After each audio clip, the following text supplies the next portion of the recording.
Morning, everybody. How are you doing? It's Sunday morning, about 10 after 10. I'm expecting Michael DeLawter in the shop anytime. Really, I'm just out running a broom right now.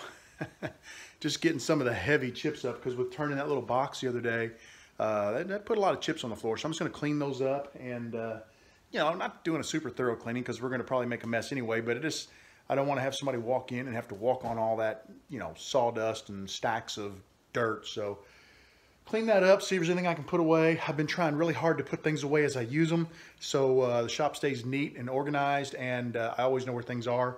I'm trying hard to slowly organize all of the shop. So putting things away is the first step. I got to teach myself that. Other than that, I'll keep you guys posted on what we do today, and stay tuned. We'll see what happens. Hey guys, how you doing? I am here in the shop, joined by Michael DeLawter.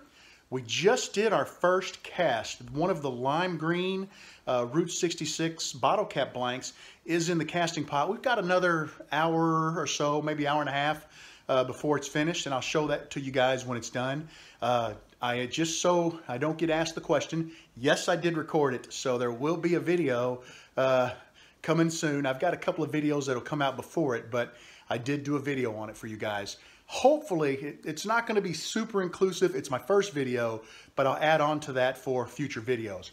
What we're going to do now is Michael really liked the PVC rack that I made for casting, and he had some ideas about making the rack even better. So we're going to make one for him, and I'm going to modify mine in hopes of, you know, making this thing better. And it was his ideas, but I think that's cool because, you know, you collaborate and you come up with better things. So we'll keep you guys posted on what happens. Hey everybody, how's it going? I've been working with Michael all day. This is what we came up with. We went ahead and built a stand for him, and take a look at the bottom. This was his idea, was to put a center rack, and what it does, the longer tubes, the 8.5 inch or 8.25 inch tubes, they have something to keep them from sliding back and forth. It holds them in place, and along the center one, we put a bunch of extra holes. And what that's going to allow us to do is put a bunch of small molds, little 5.5 inch molds or 5.25 inch molds, so we can mold a bunch of normal size blanks. So that's going to work out great. I've got my centerpiece made. I just haven't finished putting all the holes in it yet. And here's what you've been waiting for, my first cast. Take a look at that. It actually looks really amazing on this side. I did have a little problem. I didn't poke the stopper in all the way, and I don't know if you can see it or not, but there's resin in the tube. What happened, take a look at the back. Notice how it kind of flows down there? The resin, when I put the pressure on it, actually flowed down and into the tube until it finally started to set up. So I'm really, really close to the tube on the back side. However, I do think I spoke with Jonathan Vest last night about casting Alumilite over top of Alumilite, and I talked with Michael today. He's still here, and he agrees. We think I can put this back in the mold, pour a little bit of Alumilite on top of there, and recast and have it attach and make the blank look normal. What I'm going to do is clean both ends up and clean the tube out so that that's taken care of. And then next time I cast, we're going to put this back into the mold alongside of another blank and see if we can't get it to work. I will keep you guys posted on how that goes. Hey guys, it is about 5:15. Michael just took off for home. We had a great day. We made a rack for him for his casting.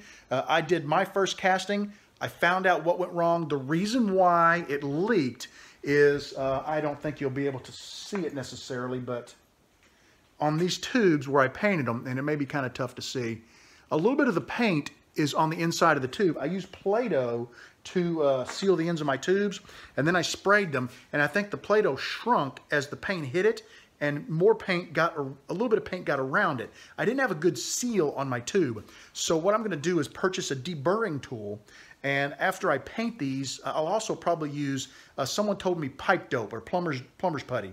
I'll start using that. It should hold up better than the Play-Doh, and then the deburring tool will clean out the right inside that tube so that my cork, my rubber cork or rubber stopper gets a good seal. So I think that was the whole problem.